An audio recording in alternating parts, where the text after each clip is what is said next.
কত কোনো বিদেশি এজেন্টদের চক্রান্তে আমাদের কিছু আসে যায় না। আমাদের মনে আছে ওই 3, 4, 5 আগস্টে আমাদের আমির সাহেব, সিনিয়র নায়েব আমির সাহেব কিভাবে নাচু গণভবনের ঘোষণা দিয়েছিলেন।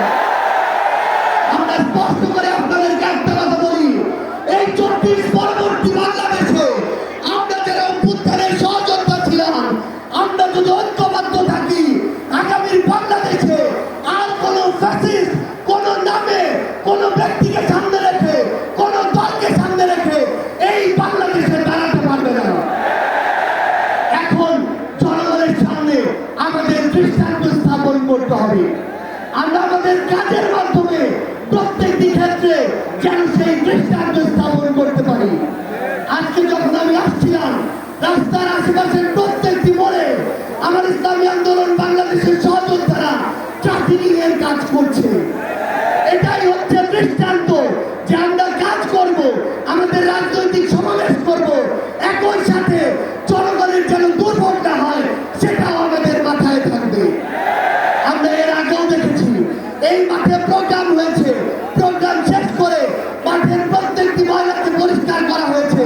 এটাই হচ্ছে আগামী বাংলাদেশের দৃষ্টান্ত যে আমাদের যারা সাময়িক যদি কোনো সমস্যা হয় আমরা আবার ঐক্যবদ্ধভাবে সেই সমস্যার সমাধান করব।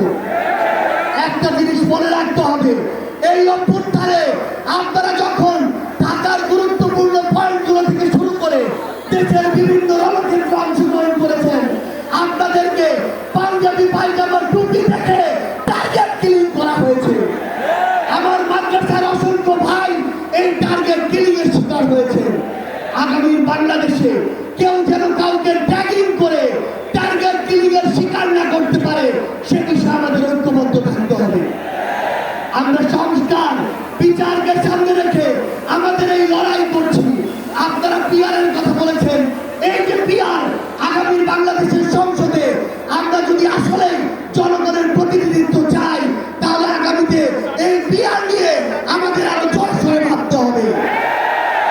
আমরা আপনাদেরকে স্পষ্ট করে আমাদের জাতীয় নাগরিক পার্টি এনসিপির পক্ষ থেকে অঙ্গীকার করি, বাংলাদেশের প্রশ্নে জনগণের প্রশ্নে আপনারা যদি ঐক্যবদ্ধ থাকেন, আপনাদের সাথে কাঁধে কাঁধ মিলিয়ে 24-এর মতো এনসিপি আবার আগামী বাংলাদেশে লড়াই করবে। আমাদের এই বাংলাদেশের 24-এর অভ্যুত্থানের স্পিরিটের প্রশ্নে, ওই খুনিদের বিচারের প্রশ্নে, রাষ্ট্রের সংস্কারের প্রশ্নে আমরা ঐক্যবদ্ধভাবে এগিয়ে যাব।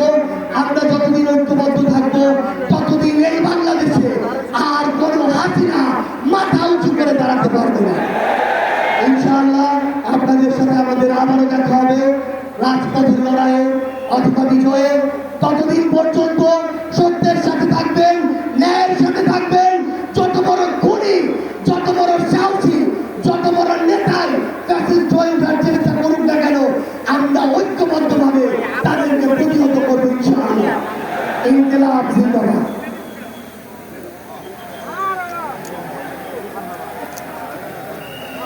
সমবেত ভাই ও বন্ধুগণ,